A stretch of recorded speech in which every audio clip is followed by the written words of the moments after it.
जय हिंद दोस्तों। GS focus आप सभी दोस्तों का स्वागत करता है।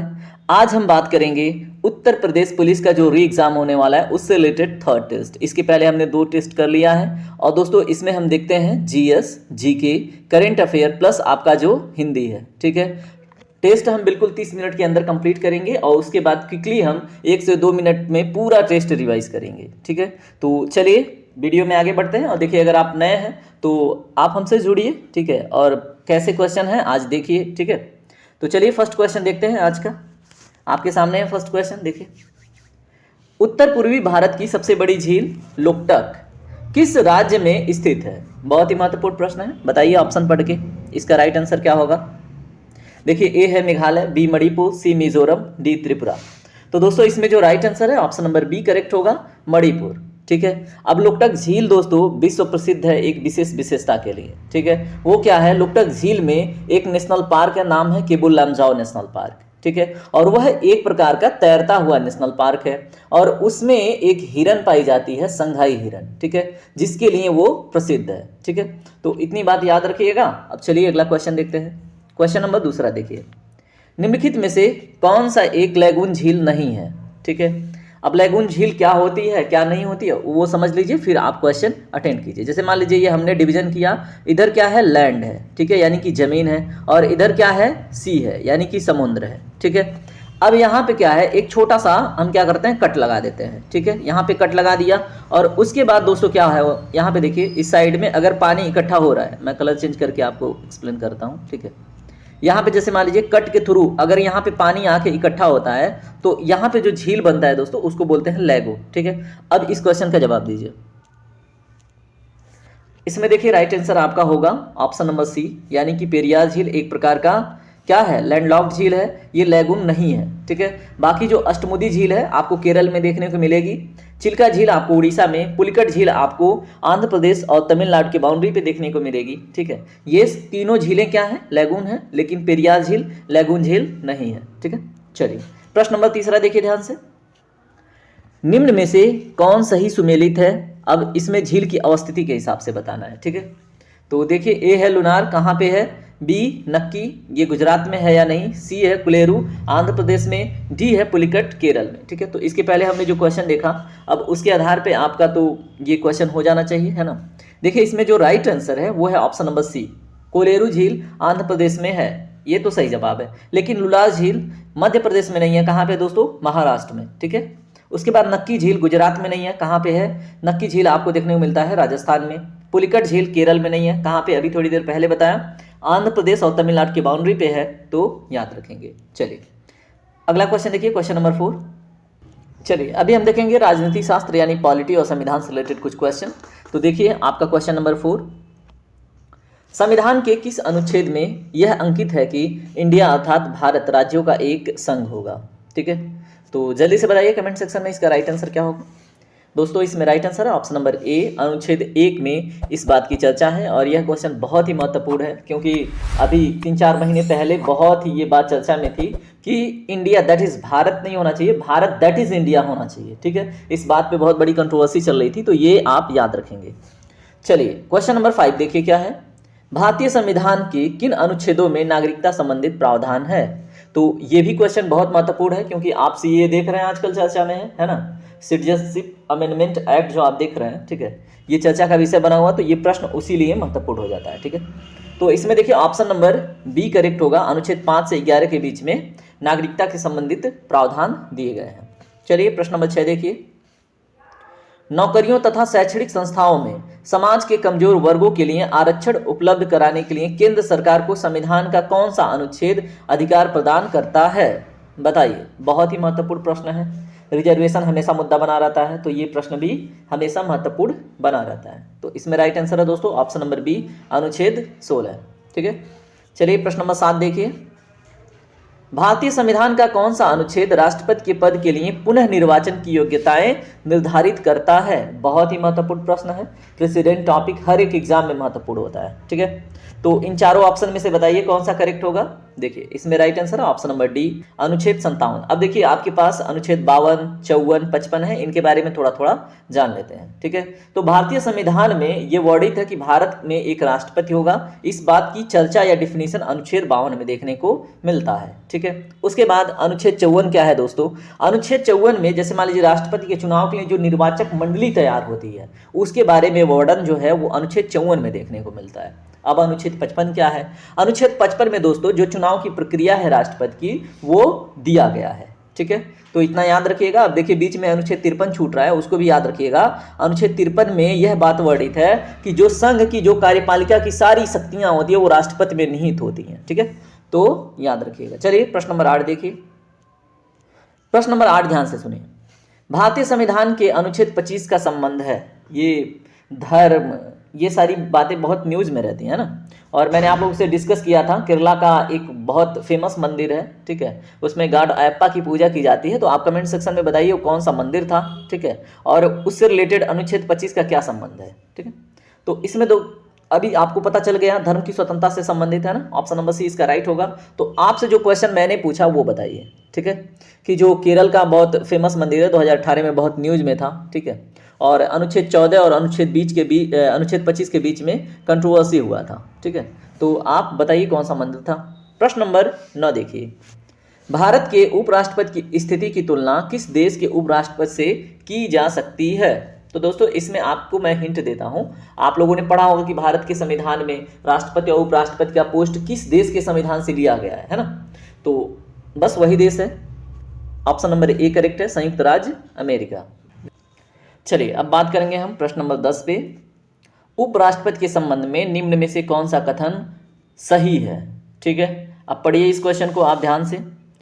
ए है वह लोकसभा का पदेन अध्यक्ष होता है, बी है वह राज्यसभा का पदेन सदस्य अध्यक्ष होता है, सी है वह लोकसभा के लोक लेखा समिति का अध्यक्ष होता है, डी है वह भारतीय रेड क्रॉस सोसाइटी के पदेन अध्यक्ष होता है। ठीक है, तो दोस्तों इस सभी ऑप्शन में आपका जो राइट आंसर है वो ऑप्शन नंबर बी है, वह राज्यसभा का पदेन सदस्य अध्यक्ष होता है। ठीक है, अब इस बात की चर्चा भारतीय संविधान की किस अनुच्छेद में मिलती है वो याद रख लेना बहुत जरूरी है। ठीक है, तो अनुच्छेद 64 और अनुच्छेद 89 का एक इस विषय में प्रावधान करते हैं कि जो भी राष्ट्रपति चुना जाएगा वो ऑटोमेटिकली जो होता है आपका वाइस प्रेसिडेंसी, तो उसके सभापति चुने जाएंगे। ठीक है, तो इस बात का वर्णन अनुच्छेद 64 और 89 के एक में मिलता है। चलिए प्रश्न नंबर 11 देखिए। अंतर्राष्ट्रीय तिथि रेखा कहलाता है, तो बताइए कितने डिग्री देशांतर रेखा कहलाता है अंतर्राष्ट्रीय तिथि रेखा? दोस्तों इसमें right answer option number D, 180 degree देशांतर रेखा अंतर्राष्ट्रीय तिथि रेखा कहलाती है। ठीक है, तो याद रखेंगे आप। चलिए प्रश्न नंबर 12 देखिए। प्रश्न नंबर 12 में क्या है? अंतर्राष्ट्रीय तिथि रेखा बिल्कुल सीधी नहीं है। बिल्कुल, बहुत सारे एग्जामों में पूछा भी गया है कि क्या अंतर्राष्ट्रीय तिथि रेखा सीधी है या नहीं, तो ये याद रखेंगे वो बिल्कुल सीधी नहीं है। क्योंकि इसका कारण क्या है? अगर एग्जामिनर एक स्टेप आगे जाके आपसे क्वेश्चन पूछता है तो दोस्तों उसका कारण है ऑप्शन नंबर सी, यानी कि कुछ देशों के विभिन्न भागों के दिन व समय एक समान रखने के लिए। ठीक है, तो याद रखिएगा ऑप्शन नंबर सी को। ठीक है, बात करते हैं प्रश्न नंबर 13 पे। भारत का प्रमाणिक समय किस देशांतर से लिया गया है?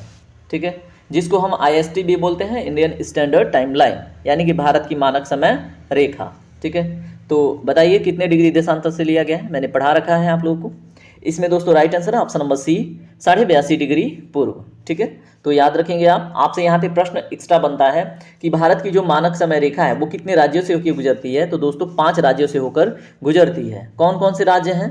तो पहले यूपी में एंट्री लेती है, उसके बाद MP, उसके बाद छत्तीसगढ़। ठीक है, और छत्तीसगढ़ के बाद आपका उड़ीसा, उड़ीसा के बाद आपका आ जाता है आंध्र प्रदेश। ठीक है, तो ये 5 को आप याद रखेंगे। ये भी पूछ लिया जाता है कि उत्तर प्रदेश के किस स्थान के या किस जिले के निकट से या फिर किस लोकेशन के निकट से होकर गुजरती है? तो नैनी, इस समय इलाहाबाद का जो मतलब प्रयागराज का जो नैनी है उसको याद रखेंगे और मिर्जापुर याद रखेंगे। ठीक है, ये दोनों आपके ऑप्शन में देखने को मिल सकते हैं। चलिए प्रश्न नंबर 14 देखिए। ग्रीनविच पर समय मध्याह्न 12 बजा है। ठीक है, यानी कि आपका जो ग्रीनविच रेखा है GMT, उस पर कितना बजा है? 12 बजा है। ठीक है, तो 50 पूर्वी देशांतर पर, ठीक है, तो 50 डिग्री पूर्वी देशांतर पर क्या समय होगा? उस स्थान का समय क्या होगा। ऐसे प्रश्न अगर आपसे बनते हैं तो आपको चौकन्ना रहना चाहिए, ठीक है। तो इस क्वेश्चन को सॉल्व करके देखेंगे। वैसे इसमें जो राइट आंसर है आप बताइए कमेंट सेक्शन में, ऑप्शन नंबर बी इसका राइट होगा, ठीक है। तो थोड़ा सा समझिएगा, अगर हम बात करें ग्रीनविच रेखा, ठीक है, ग्रीनविच रेखा पे हम 0 डिग्री देशांतर देखते हैं, ठीक है। अब बात हो रही है कि उस पे 12 बजा है, क्या बजा है, 12, ठीक है। तो 50 पूर्वी देशांतर पर, यानी कि इधर 50 डिग्री उसके आगे, ठीक है। अब यहाँ पे इस स्थान पर क्या समय होगा, ठीक है। तो दोस्तों जब पृथ्वी घूमती है, ठीक है, तो 1 घंटे में कितना घूमती है, 15 डिग्री, कितना घूमती है, 15 डिग्री, ठीक है। अब 50 में आप 15 से भाग दे दीजिए, ठीक है। 50 में जब आप 15 से भाग देंगे तो आपको 3 घंटे 20 मिनट के आसपास निकल के आएंगे, ठीक है। तो इतना अगर आप याद रख पाते हैं तो बहुत अच्छी बात है। 15 डिग्री से क्या करेंगे, 50 में भाग देंगे तो जो डाटा निकल के आएगा वही आपका समय होगा। और देखिए ये शाम के 3:30 क्यों होंगे, 3:20 क्यों होंगे, क्योंकि जो ईस्ट में अगर देखें तो यहाँ पे पहले समय होता है। जैसे ईस्ट में ही हमारा भी मानक समय रेखा है 82.5 डिग्री, तो वो कितना घंटे आगे है, मानक समय रेखा जो अपना है भारत का, वो ग्रीनविच रेखा से 5.5 घंटे आगे है। तो अब इस हिसाब से आप अपने दिमाग में कॉन्सेप्ट तैयार कीजिएगा, ठीक है। चलिए प्रश्न नंबर 15 देखिए, आनुवंशिकता का नियम किसने दिया था, इसके जन्मदाता कौन है बताइए। ए है डार्विन, बी है वैलेस, सी है मेंडल, डी है लैमार्क। तो दोस्तों अब हम विज्ञान के प्रश्न देख रहे हैं, ठीक है। तो बताइए इसका राइट आंसर क्या होगा। इसमें राइट आंसर होगा आपका ऑप्शन नंबर सी, यानी कि जॉन ग्रेगर मेंडल ने, ठीक है। तो जॉर्ज ग्रेगर मेंडल को आप याद रखेंगे आनुवंशिकता के नियम के जन्मदाता के रूप में। चलिए प्रश्न नंबर 16 देखिए, फिलॉसफिक जूलॉजी के लेखक कौन है बताइए। फिलॉसफिक जूलॉजी, यहाँ पे देखिए दोस्तों जो ऑप्शंस हैं उसमें उस व्यक्ति का नाम नहीं है, ठीक है। इसमें जो ऑप्शन है इसमें वैसे तो लैमार्क एग्जामिनर एक्सेप्ट करेगा, लेकिन जो लैमार्क ने बुक लिखी थी वो फिलॉसफिक जूलॉजी नहीं थी, ठीक है, वो जियोलॉजिकल फिलॉसफी थी, ठीक है। और जो फिलॉसफिक जूलॉजी है इसके राइटर कोई और है, ठीक है। तो यहाँ पे हम बात कर लेते हैं। देखिए फिलॉसफिक जूलॉजी जो लिखा गया है वो पेरी वेलोन की रचना है, ठीक है। और जो जियोलॉजिकल फिलॉसफी है वो रचना किसकी है, लैमार्क की, ठीक है, जीन बैप्टिस्ट लैमार्क की। तो ये आप कंफ्यूजन नहीं रखेंगे, एक तो है फिलॉसफिक जूलॉजी जिसके रचनाकार कौन है, पेरी वेलन, और एक क्या है फिलॉसफी जूलॉजिक, ठीक है, या तो जूलॉजिकल फिलॉसफी। तो इसके रचनाकार कौन है, लैमार्क। तो दोनों में थोड़ा सा अंतर है तो कंफ्यूज हो सकते हैं, तो यहाँ पे आप नोट डाउन कर लीजिएगा। चलिए प्रश्न नंबर 17 देखिए, स्टेथोस्कोप का आविष्कार किसने किया था बताइए। स्टेथोस्कोप होता क्या है, जैसे मान लीजिए आपके अंदर धड़कन की आवाज़ या खरखराहट की, फरफराहट की आवाज़ सुनने के लिए जो डॉक्टर आला लगाते हैं उसको हम बोलते हैं स्टेथोस्कोप, ठीक है। तो इसके आविष्कारक कौन है बताइए। दोस्तों इसके आविष्कारक हैं लैनी, ठीक है, एक्चुअल में इनका नाम है लैनक, ठीक है, रेंटे लैनक। तो आप याद रखेंगे लैनी इसमें ऑप्शन में है, और ये आविष्कार कब हुआ था, 1816 में। ये भी बात आप याद रखिएगा। चलिए अगला प्रश्न देखते हैं, प्रश्न नंबर 18, ठीक है। एडवर्ड जेनर ने किस रोग से जुड़े हैं बताइए। एडवर्ड जेनर किस रोग से जुड़े हैं। ए है विसूचिका, बी है आंत्र ज्वर, सी है चेचक, डी है लकवा। तो दोस्तों इसमें right answer option number C, यानी कि चेचक, ठीक है। तो एडवर्ड जेनर किससे जुड़े हैं, चेचक से, याद रखिएगा। और एडवर्ड जेनर ने किसकी आविष्कार करी थी, अगर ऐसा प्रश्न बने तो जो वैक्सीन यूज होता है ना दोस्तों, तो इसके आविष्कारक कौन है, एडवर्ड जेनर, ठीक है। चलिए प्रश्न नंबर 19 देखते हैं, ठीक है। निम्न में से वह वैज्ञानिक कौन है जिसने पहली बार रुधिर परिसंचरण की व्याख्या की थी बताइए। ए है लीवेनहॉक, बी है हॉर्वे, सी है मेंडल, डी है रोनाल्ड रोन्स, ठीक है। तो प्रश्न नंबर 19 का जो राइट आंसर है दोस्तों, इसमें ऑप्शन नंबर बी करेक्ट होगा, विलियम हॉर्वे, ठीक है। किसने करी थी दोस्तों, विलियम हॉर्वे ने, ठीक है। तो इनका नाम आप याद रखेंगे, ठीक है, रुधिर परिसंचरण की व्याख्या। चलिए प्रश्न नंबर 20 देखिए, हृदय का पहला प्रतिस्थापन किसके द्वारा किया गया था। तो यहाँ पे दोस्तों दो प्रश्न बन सकते हैं, ठीक है, कि हृदय का पहला सफल प्रतिस्थापन और हृदय का पहला प्रतिस्थापन, तो दोनों अलग अलग प्रश्न हैं, ठीक है। तो इस प्रश्न में एक्चुअल में जो राइट आंसर होना चाहिए वो नहीं है, ठीक है। इसमें इस क्वेश्चन के हिसाब से तो आपका आंसर ऑप्शन नंबर डी हो जाएगा, क्रिश्चियन बोर्नार्ड, ठीक है। लेकिन यहां पे जो पहला सफल होना चाहिए, ठीक है, पहला सफल प्रतिस्थापन क्या होगा? Christian Barnard. लेकिन अगर आपसे प्रश्न बने कि इसके जो पहले प्रतिस्थापक थे उनका नाम क्या है, तो वो थे दीक्षित अस्थिगत, ठीक है, तो आप इनका नाम याद रखेंगे। चलिए यहाँ पे जो भी पॉइंट है आप देख लीजिएगा। 1967 में फर्स्ट टाइम सफल हृदय का प्रतिस्थापन हुआ था, ठीक है, तो याद रखिएगा। चलिए अब हिंदी की प्रश्नावली हम देखेंगे। भाषा निर्माण की इकाइयों का सही अनुक्रम क्या है? बहुत ही महत्वपूर्ण प्रश्न है, इसको आप 4 स्टार कर सकते हैं, ठीक है। तो इसमें जो राइट आंसर होगा दोस्तों, ऑप्शन नंबर डी होगा, ध्वनि, शब्द, पद और वाक्य, ठीक है। ये भाषा निर्माण की सही इकाइयों का सही अनुक्रम है। चलिए प्रश्न नंबर 22 देखिए।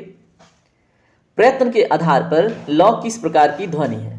तो इसमें दोस्तों राइट आंसर जिसको पता है वो बहुत अच्छी बात है, जिनको नहीं पता है याद रखेंगे पसर्वक, ठीक है, जो ल का उच्चारण है वो पसर्वक है। चलिए प्रश्न नंबर 23 देखिए। दो वर्णों के मेल से होने वाले विकार को क्या कहते हैं? सिंपल सा क्वेश्चन है, एग्जामों में पूछा जाता है, जो आपके एग्जाम का स्तर है उसमें पूछ लिया जाता है, ठीक है। तो दो वर्णों के मेल से जो विकार उत्पन्न होता है उसको हम संधि कहते हैं, ठीक है। चलिए प्रश्न नंबर 24 देखिए, ये है महत्वपूर्ण प्रश्न। दयानंद में प्रयुक्त संधि का नाम क्या है? बताइए। ऑप्शन, सारे ऑप्शन पढ़िए ध्यान से, उसके बाद जवाब दीजिए। देखिए दया कैसे बनता है? दया धन आनंद से, ठीक है। तो अब इसका देखिए मैंने तो संधि विच्छेद कर दिया, अब आप बताइए कि इसका राइट आंसर क्या होगा। तो दोस्तों इसका राइट आंसर होगा आपका ऑप्शन नंबर बी, यानी कि दीर्घ संधि, ठीक है। तो इसके बारे में थोड़ा सा ऐड किया है, यहाँ पे पढ़ लीजिएगा। और यहाँ पे कुछ अन्य एग्जाम्पल हैं, जैसे संग्रह का संग्रहालय का संग्रह धन आलय, महात्मा का महाधन आत्मा, ठीक है। और इसका जो डिफिनीशन है, जैसे मान लीजिए हर्ष हो या दीर्घ हो, ठीक है, अगर वो हर्ष या दीर्घ के साथ जुड़ते हैं तो वो क्या हो जाते हैं? दीर्घ स्वर हो जाते हैं, तो उसमें जो संधि बनती है उसको दीर्घ संधि कहते हैं, ठीक है। चलिए प्रश्न नंबर 25 देखते हैं। इत्यादि का सही संधि विच्छेद क्या है? बताइए। चारों ऑप्शन पढ़िए ध्यान से, आपको आंसर मिल जाएगा। इसमें देखिए right answer option number D, इति धन आदि, ठीक है। और इसमें कौन सा संधि है जल्दी से कमेंट सेक्शन में बताइए, ये मैं नहीं बता रहा, ठीक है। चलिए प्रश्न नंबर 26 देखिए। कमल का पर्यायवाची शब्द है? चारों ऑप्शन पढ़िए, उसके बाद मैं आपको आंसर देता हूं। तो दोस्तों इसमें राइट आंसर है ऑप्शन नंबर सी, अंबुज, ठीक है। देखिए रजनीगंधा, गुलाब और मल्लिका ये सब नहीं है। चलिए प्रश्न नंबर 27 देखिए क्या है। घोड़ा का पर्यायवाची शब्द नहीं है, यहाँ पे पूछा जा रहा है नहीं है, ठीक है। अश्व है, बिल्कुल है, घोटक भी है, बिल्कुल है भी है, बिल्कुल है, लेकिन कटक नहीं है, ठीक है। कटक किसका पर्यायवाची है? कमेंट सेक्शन में बताइएगा। वैसे मैं आपको एक हिंट देता हूं, ये रक्षण से संबंधित शब्दावली में प्रयोग होता है, ठीक है। अब आप बताइए। चलिए प्रश्न नंबर 28 देखते हैं। वीणा पाड़ी का पर्यायवाची शब्द क्या है? बहुत ही इजी क्वेश्चन है, लेकिन एग्जाम में पूछा गया था इसलिए मैंने ऐड किया है। वीणा पाड़ी का पर्यायवाची शब्द है दोस्तों ऑप्शन नंबर बी, यानी कि सरस्वती। तो सरस्वती माता के हाथ में रहता है वीणा, ठीक है, इसलिए उनका नाम वीणा पाड़ी भी है। चलिए प्रश्न नंबर 29 देखिए। तेली का बैल होने का अर्थ क्या है? जल्दी से बताइए कमेंट सेक्शन में, तेली का बैल होने का क्या अर्थ है? तो दोस्तों इसमें राइट आंसर क्या होगा? बुरी तरह से काम में लगे रहना, ठीक है। ऑप्शन नंबर ए करेक्ट होगा, ठीक है। बोलते हैं ना तेली का बैल बना हुआ है, यानी कि बहुत मेहनत से काम कर रहा है, ठीक है। तो ऑप्शन नंबर ए इसका राइट आंसर है। चलिए प्रश्न नंबर 30 देखिए। अरुण ने परीक्षा में उत्तीर्ण होने के लिए बहुत परिश्रम किया। अब इस रेखांकित, जो मैंने रेखांकित किया, इस वाक्यांश में सही मुहावरा क्या होगा? बताइए। ऐसे एग्जाम में प्रश्न आजकल बन रहे हैं, तो आप इस ट्रेंड को भी समझ के चलेंगे। तो दोस्तों इसमें राइट आंसर देखिए क्या होगा, बताइए। एड़ी चोटी का जोर लगाना, ठीक है। देखिए लोहे का चना चबाना जब कोई बहुत कठिन कार्य हो, ठीक है, जो असंभव प्रतीत हो, उसके लिए प्रयोग होता है। लेकिन जब बहुत परिश्रम वाला बात हो तो एड़ी चोटी का जोर लगाना इसके लिए राइट होगा। चलिए प्रश्न नंबर 31 देखिए। भ्रष्ट नेताओं के कारण कांग्रेस चुनाव हार गई, ठीक है। अब इस रेखांकित, जो मैंने रेखांकित किया है लाइन, उसके लिए जो सही मुहावरा होगा वो क्या होगा? बताइए। देखिए ये मैंने किसी पार्टी के ऊपर कटाक्ष नहीं किया है, यह सिर्फ एक क्वेश्चन है, ठीक है। तो इसका जो राइट आंसर है बताइए, लुटिया डूब जाना, ठीक है। ऑप्शन नंबर बी इसका राइट आंसर होगा। चलिए प्रश्न नंबर 32 देखिए। तरनी तनुजा तट तमाल तरुवर को बहुछाए, ठीक है, या तरुवर छाए में कौन सा अलंकार है? तो ऑप्शन पढ़िए और जवाब देने की कोशिश कीजिए, ठीक है। उम्मीद है कि आपकी कोशिश अच्छी होगी। इसमें राइट आंसर होगा ऑप्शन नंबर ए, अनुप्रास अलंकार, ठीक है। अब अनुप्रास अलंकार के बारे में यहाँ पे थोड़ा सा मैंने ऐड किया है, वो पढ़ लीजिएगा। अनु शब्द का होता है अर्थ बार बार, और प्रास का अर्थ होता है क्या, वर्ड, ठीक है। यानी जिस वर्ड का बार बार क्या हो, रिपीटेशन हो, ठीक है। तो बार बार आ रहा है, तो इसमें कौन सा अलंकार हो गया आपका, बताइए, अनुप्रास अलंकार, ठीक है। तो याद रखेंगे। चलिए प्रश्न नंबर 33 देखते हैं। चरण कमल बंधव हरिराई में कौन सा अलंकार है, ये एग्जाम में यूपी पुलिस में पूछा गया था, बताइए। ए हसलेस, बी उपमा, सी रूपक, डी अतिशयोक्ति। तो यहाँ पे आंसर आपके सामने है ना। ऑप्शन नंबर सी इसका राइट आंसर है, रूपक अलंकार। और रूपक अलंकार के बारे में यहाँ पे लिखा हुआ है कि जब उपमेय को उपमान की तरह ही बताया जाए, ठीक है, उसके बीच में अंतर ना किया जाए, तो वहाँ पे जो अलंकार है उसे हम क्या बोलते हैं, रूपक अलंकार, ठीक है। चलिए प्रश्न नंबर 34 देखते हैं। आंचलिक रचनाएं किससे संबंधित है, दोस्तों ये मोस्ट इंपॉर्टेंट कर लीजिएगा, ठीक है। ये क्वेश्चन पूछा गया था और पूछा जा सकता है। तो आंचलिक रचनाएं क्या होती हैं दोस्तों, इसमें राइट आंसर होगा, अगर कोई क्षेत्र विशेष के बारे में राइटर लिखता है, ठीक है, तो वो जो रचना करता है उसको आंचलिक रचनाएं कहते हैं, ठीक है। चलिए प्रश्न नंबर, इसके बारे में थोड़ा सा मैंने ऐड किया है, क्या क्या हो सकता है, इसको आप स्वयं पढ़िएगा और नोट में मेंशन कीजिएगा। चलिए प्रश्न नंबर 35 देखिए। बुंदेलो हरबोलो की मुँह हमने सुनी कहानी थी, खूब लड़ी मर्दानी वह तो झांसी वाली रानी थी, ठीक है। ये जो वक्तव्य है, जो कथन है, ये किसने लिखा है, ये किसकी पंक्तियां हैं, इसमें ऑप्शन में से बताइए आप, ठीक है। बुंदेलो हरबोलो की मुँह हमने सुनी कहानी थी, खूब लड़ी मर्दानी वह तो झांसी वाली रानी थी, ठीक है। ये दोस्तों रचना है सुभद्रा कुमारी चौहान जी का, ठीक है। चलिए आगे बढ़ते हैं, प्रश्न नंबर 36 देखते हैं। जिस मुद्रा में भुगतान करने पर लेनदार कानूनी तौर पर स्वीकार करने से इनकार नहीं कर सकता है, उसे कौन सी मुद्रा कहते हैं, बताइए। जैसे मान लीजिए आप 100 रुपये का नोट लेके गए किसी दुकान पर, वह दुकानदार आपका दुश्मन है तो भी वो आपका रुपया लेने से मना नहीं कर सकता, ठीक है। तो वहां पे वह मुद्रा कौन सी मुद्रा है, तो दोस्तों वो राइट आंसर होगा ऑप्शन नंबर ए, विधिग्राह्य मुद्रा, यानी कि जिसका लीगल टेंडर हुआ हो, ठीक है। तो ऐसी मुद्रा को हम क्या बोलते हैं, विधिग्राह्य मुद्रा, ठीक है। चलिए प्रश्न नंबर 36 हमने देख लिया, नहीं 36, चलिए एक क्वेश्चन और 36 क्वेश्चन के रूप में देखिए। किन देशों की मुद्रा प्रायः हार्ड करेंसी होती है, ठीक है। तो मैंने हार्ड करेंसी, सॉफ्ट करेंसी, बहुत प्रकार की करेंसी पढ़ा रखी है। तो मैंने बताया था हार्ड करेंसी कौन सी करेंसी होती है, जो विश्व स्तर पर जिनका बोलबाला बहुत अच्छा रहता है लेकिन वो कम उपलब्ध रहती हैं, ठीक है। तो जैसे डॉलर, यूरो, येन, पौंड, ये सब क्या हैं, ये हार्ड करेंसी के एग्जाम्पल हैं। अब देखिए डॉलर कहाँ से संबंध रखता है, यूएसए से, ठीक है। अब यूएसए किस प्रकार का देश है, तो दोस्तों ये एक विकसित देश है, ठीक है, डेवलप्ड कंट्री है। तो इस तरह से आप एक ब्रॉड पर्सपेक्टिव में अगर सुनते हैं ध्यान से लेक्चर, तो इर्द गिर्द के भी क्वेश्चन आपके कवर होते हैं। चलिए प्रश्न नंबर 37 देखिए। मुद्रा संकुचन का कारण होता है, बताइए। मुद्रा संकुचन भी पढ़ाया था, इसका कारण भी बताया था, बताइए जल्दी से। तो प्रश्न नंबर 37 का राइट आंसर है ऑप्शन नंबर सी, माल एवं सेवाओं की पूर्ति की तुलना में अगर मुद्रा की पूर्ति कम हो जाए तो दोस्तों उसको बोलते हैं मुद्रा संकुचन, ठीक है। तो याद रखिएगा। चलिए प्रश्न नंबर 38 देखते हैं। अर्थव्यवस्था की वैसी स्थिति जिसमें मुद्रास्फीति के साथ साथ मंदी की स्थिति भी उत्पन्न हो, ठीक है, उसको क्या कहते हैं, तो दोस्तों उसको हम क्या कहते हैं ये भी हमने पढ़ाया था और हमने एग्जाम्पल दिया था कोरोना काल का, ठीक है। कोरोना काल में क्या था, मुद्रास्फीति भी थी और मंदी भी थी, ठीक है। तो इसको बोलते हैं स्टैगफ्लेशन, ठीक है। बेरोजगारी भी बढ़ रही है, मुद्रास्फीति भी बढ़ रहा है, ठीक है। तो इस स्थिति को क्या कहते हैं, स्टैगफ्लेशन। चलिए प्रश्न नंबर 39 देखिए। लगातार बढ़ती कीमतों की प्रक्रिया होती है, कहलाती है, क्या होती है, क्या कहलाती है, ऐसा प्रश्न बने तो आप आंसर ट्रिक करके आएंगे मुद्रास्फीति, ठीक है। अगर जितनी भी मार्केट में वस्तुएं हैं, अर्थव्यवस्था में जितनी भी वस्तु या सेवा है, अगर उनके दाम में वृद्धि हो रही है लगातार, तो मुद्रा का जो वैल्यू है वो कम होता है और जो अर्थव्यवस्था की स्थिति है उसको हम मुद्रास्फीति की स्थिति कहते हैं। चलिए प्रश्न नंबर 40 देखिए। मुद्रास्फीति को इनमें से किसके द्वारा रोका जा सकता है, बताइए। मुद्रास्फीति को नियंत्रित कैसे किया जा सकता है, मैंने बताया था, मॉनेटरी पॉलिसी के हर एक टूल्स डिस्कस किए थे।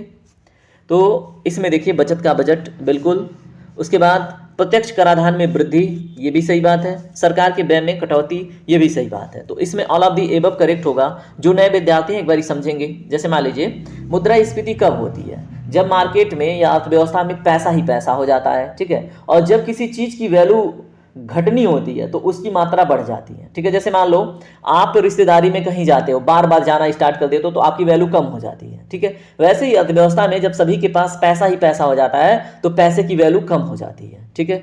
अब उसको बढ़ाने के लिए, जैसे रिश्तेदारी में आप साल में 2 बार जाओ, ठीक है, तो आपकी वैल्यू वहाँ पे इज्जत भाव होता है। वैसे ही आपको अगर पैसे आपके पास कम है, ठीक है, तो उसकी वैल्यू बढ़ी रहेगी, ठीक है। तो ऐसा करने के लिए बचत का बजट करना होता है। सरकार जैसे जो पैसे देती है आपको, जैसे मान लीजिए आप किसी सरकारी पोस्ट पे हैं तो जो सैलरी आता है तो उसमें इनकम टैक्स बढ़ा दिया जाए तो आपके पास कम पैसे बचेंगे, है ना। उसके बाद जो सरकारी व्यय यानी सरकार जो सब्सिडी वगैरह करती है, देती है, ठीक है, और फिर बहुत सारी योजनाओं के माध्यम से आपको बहुत सारी फैसिलिटी देती है। इस पर खर्च ना करें, ठीक है, तो पैसे कम आएंगे, ठीक है, सेवाएं थोड़ी सी क्या रहेंगी, दुर्लभ रहेंगी, ठीक है। तो ऐसे स्थिति से भी मुद्रास्फीति नियंत्रित होती है और मार्केट में पैसा थोड़ा कम जाता है, ठीक है। बाकी बहुत सारा इसका पहलू है, ठीक है, उसको हम डिटेल सेशन में देखेंगे। चलिए प्रश्न नंबर 41 देखिए। हाल ही में अंतर्राष्ट्रीय नारकोटिक्स नियंत्रण बोर्ड ने नशीले पदार्थों की तस्करी में अवैध बाजारों में दवाओं की उपलब्धता पर प्रकाश डाला है। इसकी स्थापना किस वर्ष की गई थी, ठीक है। तो ये करंट अफेयर का टॉपिक सब देखेंगे, 6-7 क्वेश्चन पर डे हम देखेंगे टेस्ट में करंट अफेयर्स की, वो भी आपका जरूरी है, ठीक है। और हाल ही मैंने विचार किया है कि जल्द से जल्द आप लोगों के लिए करंट अफेयर का सेशन डेली रेगुलर बेसिस पे चालू किया जाए, ठीक है, 15-20 मिनट का। तो आप लोग कमेंट सेक्शन में बताइएगा कि क्या किया जाए। चलिए अब इस प्रश्न में देखिए दोस्तों, अगर आपसे पूछा जाए अंतर्राष्ट्रीय नारकोटिक्स नियंत्रण बोर्ड की स्थापना कब की गई थी, ठीक है, वही पूछा जा रहा है। तो इसमें ऑप्शन नंबर ए करेक्ट है, वर्ष 1968 में, ठीक है। तो पूछा जा सकता है आपसे। अब देखिए पीएम सूरज राष्ट्रीय पोर्टल का लक्ष्य समाज के समुदायों के जो 1 लाख उद्यमी हैं, ठीक है, उनको ऋण सहायता प्रदान करना है, ठीक है। अब इसे किस मंत्रालय के द्वारा कार्यान्वित किया जाएगा, ठीक है, या फिर इसे किस मंत्रालय के द्वारा कार्यान्वित किया जा रहा है, इंप्लीमेंट किया जा रहा है, वो आपसे प्रश्न पूछा जा रहा है, ठीक है। तो इसमें जो राइट आंसर है दोस्तों ऑप्शन नंबर डी है, सामाजिक न्याय और अधिकारिता मंत्रालय द्वारा, ठीक है। तो याद रखेंगे कौन सा पोर्टल, पीएम सूरज राष्ट्रीय पोर्टल, ठीक है। चलिए प्रश्न नंबर 43 देखिए। केंद्रीय गृह मंत्री अमित शाह ने 14 मार्च 2024 को कहां राष्ट्रीय जांच एजेंसी द्वारा डिजाइन किए गए डिजिटल आपराधिक मामला प्रबंध प्रणाली, जिसको हम CCAMS का उद्घाटन किया, ठीक है। तो दोस्तों इसमें जो राइट आंसर है वो है ऑप्शन नंबर सी, यानी कि नई दिल्ली में, ठीक है। तो इस क्वेश्चन को आप याद रखेंगे, बहुत ही महत्वपूर्ण है और आपसे ये प्रश्न पूछा जा सकता है। चलिए प्रश्न नंबर 44 देखते हैं, क्या प्रश्न है। हाल ही में राष्ट्रीय अपराध रिकॉर्ड ब्यूरो, जिसको हम नेशनल क्राइम रिकॉर्ड ब्यूरो के नाम से जानते हैं इंग्लिश में, इसने क्या लॉन्च किया है, एक संकलन मोबाइल ऐप, ठीक है। अब उसका उद्देश्य पूछा जा रहा है, इसको आप 4 स्टार लगाइएगा, बहुत ही महत्वपूर्ण प्रश्न है, ठीक है। तो पुलिस का एग्जाम दे रहे हैं तो ऐसे प्रश्न आपसे बन सकते हैं। तो दोस्तों इसमें जो राइट आंसर है ऑप्शन नंबर डी है, नए आपराधिक कानूनों के माध्यम से नेविगेट करना, ठीक है, इसका उद्देश्य है। तो ये बात आप याद रखेंगे। चलिए प्रश्न नंबर 45 देखते हैं। हाल ही में भारत के प्रधानमंत्री ने किस राज्य में मिशन पाम ऑयल के तहत पहली ऑयल पाम प्रोसेसिंग मिल का उद्घाटन किया है। तो ये प्रश्न आपके बड़े एग्जाम में पूछा जा सकता है। तो इसमें राइट आंसर है option number D, Arunachal Pradesh में, ठीक है। चलिए प्रश्न नंबर 46 देखते हैं। हाल ही में भारत के पहले इंडोर एथलेटिक्स और जलीय केंद्र का उद्घाटन कहाँ किया गया। तो दोस्तों प्रश्न नंबर 46 का राइट आंसर है ऑप्शन नंबर सी, यानी कि भुवनेश्वर में, ठीक है। भुवनेश्वर कहाँ पे है, कमेंट सेक्शन में जल्दी से बताइए, जिसे मंदिरों के शहर के नाम से भी जानते हैं, ठीक है। चलिए प्रश्न नंबर 47 देखिए। हाल ही में भारत की नुमालीगढ़ रिफाइनरी लिमिटेड ने किस देश में अपना पहला अंतर्राष्ट्रीय कार्यालय का उद्घाटन किया है, ठीक है। क्या नाम है, नुमालीगढ़ रिफाइनरी लिमिटेड, ठीक है। और यहाँ पे पूछा जा रहा है किस देश में अपना पहला अंतर्राष्ट्रीय कार्यालय। तो दोस्तों प्रश्न नंबर 47 का राइट आंसर होगा ऑप्शन नंबर सी, यानी कि बांग्लादेश में, ठीक है। तो याद रखिएगा। चलिए प्रश्न नंबर 48 देखते हैं। अब यहाँ पे समसामयिकी के प्रश्न नहीं है, स्टैटिक जीके के प्रश्न है, ठीक है। तो प्रश्न नंबर 48 क्या है, रंगोली भारत के किस क्षेत्र की प्रमुख कला शैली है। तो आर्ट एंड कल्चर से ये रिलेटेड क्वेश्चन है। तो दोस्तों अगर रंगोली की बात करें तो ये महाराष्ट्र में, ठीक है, ये यहाँ की प्रमुख है। लेकिन अभी उत्तर प्रदेश में, अन्य प्रदेशों में भी ये बनाई जाती है बड़ी फ्रिक्वेंटली। रंगोली का उद्देश्य अगर पूछ लिया जाए दोस्तों, तो बुरी, जैसे मान लीजिए बुरी शक्तियों का मतलब प्रवेश घर में ना हो, ऐसा एक देशज स्थिति है ये, ठीक है। या फिर ऐसी मान्यता है कि रंगोली से बुरी शक्तियाँ नहीं आती हैं, पॉजिटिव शक्तियाँ आती हैं, ठीक है। तो याद रखिएगा। चलिए प्रश्न नंबर 49 देखते हैं, और बताइए सबसे प्राचीन वाद्य यंत्र कौन सा है? तो बताइए जल्दी से दोस्तों। इसमें right answer option number D, veena, ठीक है। तो वीणा पाड़ी अभी हमने देखा था, तो वीणा पाड़ी किसका पर्यायवाची है? सरस्वती जी का, ठीक है। चलिए प्रश्न नंबर 50 देखते हैं। प्रश्न नंबर 50 का राइट आंसर बताइएगा। प्रशासनिक अव्यवस्था के आधार पर डलहौजी ने किस राज्य को ब्रिटिश साम्राज्य में मिलाया था? ये मॉडर्न हिस्ट्री का क्वेश्चन है, ठीक है। तो बताइए प्रशासनिक अव्यवस्था यानी कुशासन के आधार पर डलहौजी ने जिस राज्य को या फिर जिस प्रांत को अपने अधीन किया था वो था अवध, यानी कि उत्तर प्रदेश, जो वर्तमान में लखनऊ वाला क्षेत्र है, ठीक है। और कब किया था अगर प्रश्न पूछे तो 1856 में, ठीक है। उस समय जो अवध के शासक थे वो कौन थे? तो वो भी आपको याद रखना है, नवाब वाजिद अली शाह। क्या नाम था दोस्तों? नवाब, यहाँ पे क्या ही हो रहा है, ठीक है। तो आप याद रखिएगा, नवाब वाजिद अली शाह, ठीक है। देखिए हमने 50 क्वेश्चन कंप्लीट कर लिया है। अब के लिए हम क्या करेंगे, 1 से 2 मिनट लगेंगे, सारे क्वेश्चन एक बार ही रिवाइज करेंगे, ठीक है। तो उसके बाद आपका छुट्टी होगा, ठीक है। और वीडियो को लाइक शेयर सब्सक्राइब कर दिया कीजिए। चलिए अब जल्दी जल्दी से 1-1 मिनट में एक लाइन में आंसर देखेंगे, ठीक है। उत्तर पूर्वी भारत की सबसे बड़ी झील लोकटक किस राज्य में है दोस्तों? तो मणिपुर में, ठीक है। चलिए प्रश्न नंबर 2 देखते हैं। निम्नलिखित में से कौन सा लैगून झील नहीं है? तो पेरियार झील लैगून नहीं है, ठीक है। चलिए प्रश्न नंबर 3 देखते हैं। निम्नलिखित में से कौन सा सही सुमेलित झील अवस्थिति नहीं है? ठीक है। तो यहाँ पे कौन सा सही सुमेलित है? तो दोस्तों कोलेरू जो लेक है वो आंध्र प्रदेश में है, ठीक है। तो याद रखेंगे। बाकी लोनार हमने देखा था महाराष्ट्र में, नक्की राजस्थान में, पुलिकट कहाँ पे देखा? बताइए, आंध्र प्रदेश और तमिलनाडु की बाउंड्री पे। प्रश्न नंबर 4 देखिए। संविधान के किस अनुच्छेद में यह अंकित है कि इंडिया अर्थात भारत राज्यों का एक संघ होगा? तो अनुच्छेद 1 में हमने देखा। प्रश्न नंबर 5 देखिए क्या है, भारतीय संविधान के किस अनुच्छेद में नागरिकता संबंधित प्रावधान है? तो अनुच्छेद 5 से लेकर 11 के बीच में। प्रश्न नंबर 6 देखिए क्या है, नौकरियों तथा शैक्षणिक संस्थाओं में जो रिजर्वेशन की बात होती है दोस्तों, तो रिजर्वेशन अनुच्छेद 16 में वर्णित है। चलिए प्रश्न नंबर 7 देखिए। भारतीय संविधान का कौन सा अनुच्छेद राष्ट्रपति के पद के लिए पुनः निर्वाचन की योग्यता निर्धारित करता है? तो हमने अनुच्छेद 57 के ऊपर बात करी। चलिए प्रश्न नंबर 8 देखिए क्या है, भारतीय संविधान के अनुच्छेद 25 का संबंध है, तो धार्मिक स्वतंत्रता से रिलेटेड बात करता है। प्रश्न नंबर 9 देखिए क्या है, भारत के उपराष्ट्रपति की स्थिति की तुलना किस देश के उपराष्ट्रपति से की जा सकती है? तो संयुक्त राज्य अमेरिका के। प्रश्न नंबर 10 देखिए क्या है, उपराष्ट्रपति के संबंध में निम्न में से कौन सा कथन सही है? तो दोस्तों हमने देखा था क्या, वह राज्यसभा के पदेन सदस्य या अध्यक्ष होते हैं या सभापति होते हैं। प्रश्न नंबर 11 देखिए क्या है, अंतरराष्ट्रीय तिथि रेखा कहलाता है? तो दोस्तों हमने क्या देखा था, 180 डिग्री देशांतर रेखा, ठीक है। उसके बाद प्रश्न नंबर 12 क्या था हमारा, अंतरराष्ट्रीय तिथि रेखा बिल्कुल सीधी नहीं है। कारण क्या है? क्योंकि उसे कुछ देशों के विभिन्न भागों को और उनका समय और दिन एक समान रखना होता है, इसलिए वो टेढ़ी मेढ़ी है, ठीक है। प्रश्न नंबर 13 क्या है, भारत का प्रमाणिक मानक समय रेखा कितने डिग्री देशांतर से होकर गुजरती है? तो 82.5 डिग्री पूर्वी देशांतर से, ठीक है। प्रश्न नंबर 14 क्या था, ग्रीनविच पर समय मध्याह्न 12 बजा है, तो 50 पूर्वी देशांतर, इसको हमने डिटेल में समझा था, तो शाम को 3:20 हो रहे होंगे, ठीक है। प्रश्न नंबर 15 हमने देखा, अनुवांशिकता का नियम किसने दिया था? तो दोस्तों मेंडल, ठीक है। उसके बाद हमने प्रश्न नंबर 16 देखा था कि फिलॉसफिक जूलॉजी के रचनाकार कौन है? तो हमने उसमें सुधार कराई थी, जूलॉजिकल फिलॉसफी के रचनाकार कौन है? लैमार्क है, ये बात याद रखिएगा। प्रश्न नंबर 16 के बारे में यहाँ पे लिखा हुआ था, आप पढ़ लेंगे। प्रश्न नंबर 17 हमने देखा था, स्टेथोस्कोप का आविष्कार किसने किया था? तो दोस्तों हमने देखा था रैटेलैनी ने, ठीक है। उसके बाद हमने देखा था कब हुआ था स्टेथोस्कोप का आविष्कार? तो 1816 में। चलिए प्रश्न नंबर 18 देखते हैं। एडवर्ड जेनर ने निम्न में से किस रोग से जुड़े हैं? तो दोस्तों ये चेचक से जुड़े हैं और इनका आविष्कार था वैक्सीन, ये भी याद रखेंगे। चलिए प्रश्न नंबर 19 देखते हैं। निम्न में से वह वैज्ञानिक कौन है जिसने पहली बार रुधिर परिसंचरण की व्याख्या करी? तो दोस्तों इसमें हमने बात किया था विलियम हार्वे ने, ठीक है। चलिए अगला प्रश्न देखते हैं। प्रश्न नंबर 20, हृदय का पहला प्रतिस्थापन किसके द्वारा किया गया था? तो सफल प्रतिस्थापन किया गया था क्रिश्चियन बर्नार्ड के द्वारा, ठीक है। और उसके बाद पहला प्रतिस्थापन किसने किया था? यह भी हमने देखा था दीक्षित अस्थिगत के द्वारा, ठीक है। चलिए प्रश्न नंबर 21 देखते हैं क्या है, भाषा निर्माण की इकाइयों का सही अनुक्रम, पहले ध्वनि, उसके बाद शब्द, उसके बाद पद, उसके बाद वाक्य, ठीक है। चलिए अगला प्रश्न देखते हैं क्या है। प्रश्न नंबर 22, प्रयत्न के आधार पर ल किस प्रकार की ध्वनि है? तो दोस्तों पसीरवक, ठीक है। प्रश्न नंबर 23 देखिए, दो वर्णों के मेल से होने वाले विकार को हम संधि कहते हैं, याद रखिएगा। प्रश्न नंबर 24 क्या था, दयानंद के में प्रयुक्त संधि कौन सा है, तो दोस्तों दीर्घ संधि था, हमने देखा था, यहाँ पे चर्चा भी करी थी। प्रश्न नंबर 25 क्या है, इत्यादि का सही संधि विच्छेद क्या है, इति धन आदि। चलिए प्रश्न नंबर 26 देखते हैं। कमल का पर्यायवाची शब्द हमने देखा था अंबुज, ठीक है। अन्य पर्यायवाची में क्या है, जलज है, और क्या है, जल्दी से कमेंट सेक्शन में बताइए। चलिए प्रश्न नंबर 27 देखिए क्या है, घोड़ा का पर्यायवाची शब्द नहीं है, तो दोस्तों हमने कटक देखा था, नहीं था, बाकी असघोटक है था, ठीक है। चलिए प्रश्न नंबर 28 देखिए, बीड़ा पाड़ी का पर्यायवाची शब्द सरस्वती है, ठीक है, और सबसे प्राचीन वाद्य यंत्र बीड़ा था, ठीक है।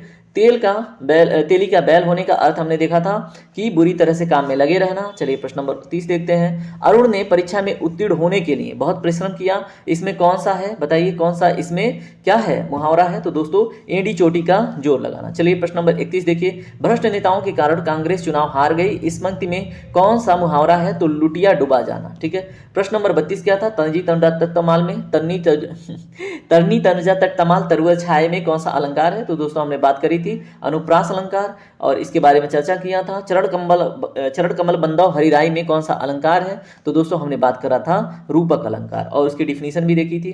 अब यहाँ पे देखिए प्रश्न नंबर 34 देखा था, आंचलिक रचनाएं क्या कहलाती हैं, तो दोस्तों क्षेत्र विशेष में जो रचना होता है उसे हम आंचलिक रचना कहते हैं। प्रश्न नंबर 35, बुंदेलो हरबोलो की मुँह हमने सुनी कहानी थी, खूब लड़ी मर्दानी वह तो झांसी वाली रानी थी, तो सुभद्रा कुमारी चौहान की रचना में ये देखने को मिलता है। प्रश्न नंबर 36, जिस मुद्रा में भुगतान करने पर लेनदार कानूनी तौर पर स्वीकार करने से इनकार नहीं कर सकता उसे क्या कहते हैं, तो दोस्तों विधिग्राह्य मुद्रा कहते हैं, ठीक है। प्रश्न नंबर 36 अगेन, किन देशों की मुद्रा प्राय हार्ड करेंसी होती है, तो विकसित देशों की, ठीक है। प्रश्न नंबर 37 हमने देखा मुद्रा संकुचन का कारण क्या होता है, माल एवं सेवाओं की पूर्ति का तुलना में मुद्रा की जो पूर्ति है वो कम हो जाए तो उसे मुद्रा संकुचन कहते हैं, ठीक है। अर्थव्यवस्था की वैसी स्थिति जिसमें मुद्रा स्फीति के साथ साथ मंदी की भी स्थिति हो तो उसे हम स्टैगफ्लेशन कहते हैं, ठीक है। प्रश्न नंबर 38, अर्थव्यवस्था की वो स्थिति की बात हमने कर ली। लगातार बढ़ती कीमतों की प्रक्रिया क्या होती है, तो दोस्तों उसे हम बोलते हैं मुद्रास्फीति। प्रश्न नंबर 40 देखा था, मुद्रास्फीति के लिए जिम्मेदार कारण क्या क्या है, ठीक है, सॉरी उसको कैसे रोका जा सकता है, तो ये तीनों के तीनों ऑप्शन करेक्ट थे। बचत का बजट, प्रत्यक्ष कराधान में वृद्धि, सरकार की व्यय में कटौती। हमने उसके बाद करंट अफेयर के टॉपिक्स देखे थे कि जो अंतर्राष्ट्रीय नारकोटिक्स नियंत्रण बोर्ड है उसकी स्थापना कब हुई थी, तो वर्ष 1968 में, ठीक है। पीएम सूरज राष्ट्रीय पोर्टल का संबंध किस मंत्रालय से है, तो दोस्तों हमने देखा था सामाजिक न्याय और अधिकारिता मंत्रालय से, ठीक है। उसके बाद हमने देखा था केंद्रीय गृह मंत्री अमित शाह ने 14 मार्च 2024 को राष्ट्रीय जांच एजेंसी द्वारा डिजाइन एक डिजिटल आपराधिक मामला प्रबंधन प्रणाली का उद्घाटन किया है, तो कहां पे किया है, नई दिल्ली में। प्रश्न नंबर 44 देखा था, हाल ही में राष्ट्रीय अपराध रिकॉर्ड ब्यूरो एनसीआरबी द्वारा एक ऐप लॉन्च किया गया है, नाम है संकलन, उसका कार्य क्या है, नए आपराधिक कानूनों के माध्यम से नेविगेट करना। चलिए प्रश्न नंबर 45 देखते हैं, हाल ही में भारत के प्रधानमंत्री ने किस राज्य में मिशन पाम ऑयल के तहत पहली ऑयल पाम प्रोसेसिंग मिल का उद्घाटन किया है, तो दोस्तों कहां पे किया है, इसका जवाब आप कमेंट सेक्शन में जल्दी से दीजिए, ठीक है। ये हमने आपसे बात करी कहां पे, अरुणाचल प्रदेश में। चलिए प्रश्न नंबर 46 देखिए, हाल ही में भारत के पहले इंडोर एथलेटिक्स और जलीय केंद्र का उद्घाटन कहां पे किया गया, तो दोस्तों भुवनेश्वर में, और हमने बात करी थी कहां पे, मंदिरों का शहर उड़ीसा, ठीक है। चलिए प्रश्न नंबर 47 देखिए, हाल ही में भारत की नुमालीगढ़ रिफाइनरी लिमिटेड ने अपना एक अंतर्राष्ट्रीय कार्यालय की स्थापना किया है, तो किस देश में, ठीक है, इसका उद्घाटन किया गया, तो दोस्तों बांग्लादेश में। प्रश्न नंबर 48 देखिए, रंगोली भारत के किस क्षेत्र की मुख्य कला शैली है, तो महाराष्ट्र की, ठीक है। 49 क्या है, सबसे प्राचीन वाद्य यंत्र, तो बीड़ा है, हमने चर्चा कर ली थी। और अंततः हम फिर से आ जाते हैं प्रश्न नंबर 50 पे, प्रशासनिक अव्यवस्था के आधार पर डलहौजी ने अवध प्रांत को अपने में मिलाया था, कब मिलाया था, कमेंट सेक्शन में जल्दी से बताइए, ठीक है। धन्यवाद दोस्तों, और डेली ऐसे टेस्ट सीरीज के लिए हमसे जुड़िए, ठीक है, सब्सक्राइब कीजिए, दोस्तों में शेयर कीजिए। चलिए।